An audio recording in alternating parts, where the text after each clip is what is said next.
Hello साथीहरू, आज चाहिँ रोटा क्लब अफ सुरुङ्गाको प्रोग्राम छ डेन्टल हेल्थ क्याम्प। त्यसैले म घरदेखि निक्लेँ। मसँग कुनै साधन थिएन, त्यही भएर मैले ग्रुपमा म्यासेज गरेँ मलाई कोही लिन आउनु पर्यो। त्यसपछि कृष्ण दिदीसँग कुरा भयो। कृष्ण दिदी आउनु नभइसके पछाडि प्रतीक्षा बहिनी मलाई लिनलाई आउँदैछिन्। त्यसैले म जाँदै थिएँ। जाँदा जाँदै यो फुटसल पुगेँ। घर छेउमा फुटसल छ। फुटसल पुगेपछि बहिनी आइपुगी। त्यसपछि स्कुटरमा चढेर हामी जाँदै थियौँ। पेट्रोल पम्पदेखि कृष्ण दिदी पनि जोडिनुभयो अनि हामी सबैजना सँगै भेन्यूतर्फ यानि कि प्रोग्रामको हाम्रो लोकेसन डेस्टिनेसनतर्फ हामी लाग्यौँ। अर्जुनधारा 5मा रहेको श्री भानु माध्यमिक विद्यालयमा हाम्रो प्रोग्राम रहेको थियो र हामी स्कुलमा पुग्दै गर्दाखेरि सुमन दाई चाहिँ बाटोमा बसिरहनु भएको रहेछ। हामीलाई गेटैमा बसेर पर्खिरहनु भएको रहेछ। त्यसपछि हामी स्कुलमा गयौँ। स्कुल एकदमै ठुलो फराकिलो चोरी भएको रहेछ। स्कुल अफ सिभिल इन्जिनियरिङ रहेछ यो खासमा। त्यसपछि भावना गिरी जो हाम्रो क्लबको मेम्बर पनि हुन्छ, ऊ यहीँ पढाउने भएर उसकै संयोजकतामा कार्यक्रम भइरहेछ। रोटा क्लब सुरुङ्गाले यो गरेको प्रोग्राममा चाहिँ डाक्टर सुनिल कुमार शाह र डाक्टर निशा अधिकारी आउँदै हुनुहुन्छ र डाक्टर मुकेश कुमार शाह पनि जो यसै क्लबको प्रेसिडेन्ट पनि हुनुहुन्छ र प्रधान डेन्टल क्लिनिक हाम्रो मुकेश सरकै क्लिनिकले चाहिँ टेक्निकल सपोर्ट गरेर यो प्रोग्राम सञ्चालन भइरहेछ। प्रोग्राम सुरु हुनुभन्दा अगाडि हामी सबैजना साथै बसेर रमाइलो गर्दै प्र्याक्टिस गर्दै बोल्ने यताउता हामी गर्दै रमाइलो गरेर बसिरहेको थियौँ।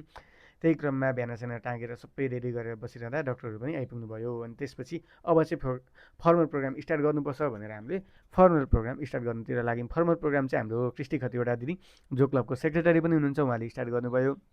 त्यसपछि सम्पूर्ण अतिथि डक्टरहरूको आसन ग्रहण गरियो र त्यसपछि मन्तव्यको प्रक्रियालाई अघि बढाउँदै त्यहाँ उपस्थित प्रमुख अतिथि त्यसै स्कुलका व्यवस्थापन समितिका अध्यक्षले आफ्नो मन्तव्य राख्नुभयो अनि अतिथिज्यूले पनि मन्तव्य राख्नुभयो, संयोजकज्यूले राख्नुभयो। त्यसपछि सबैलाई मायाको चिन्ह वितरण गरेर हामीले फर्मल्ली प्रोग्राम सकेर हामीले चाहिँ क्याम्पलाई स्टार्ट गऱ्यौँ र चेकअप स्टार्ट गऱ्यौँ। चेकअप चाहिँ 3जना डक्टरले धमाधम चेकअप गरिरहनु भएको थियो भने केही बच्चाहरूको चाहिँ दाँत हल्लिएको र खोल्नुपर्ने अवस्था भएको दाँतहरू पनि बकाबकी खोलिदिइरहनु भएको थियो।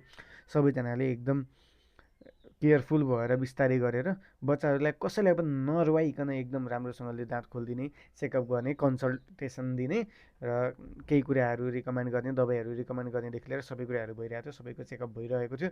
केही बच्चाहरू डराउँदै पनि थियो, तर दाँत खोल्दाखेरि कसैलाई दुखेन, एकदम खुसी थिए सबैजना। करिब हामीले 150 विद्यार्थीको चेकअप समापन गऱ्यौँ। फरक फरक क्लासबाट अलग अलग समयमा विद्यार्थीहरू पालो गरी आउँदै थिए।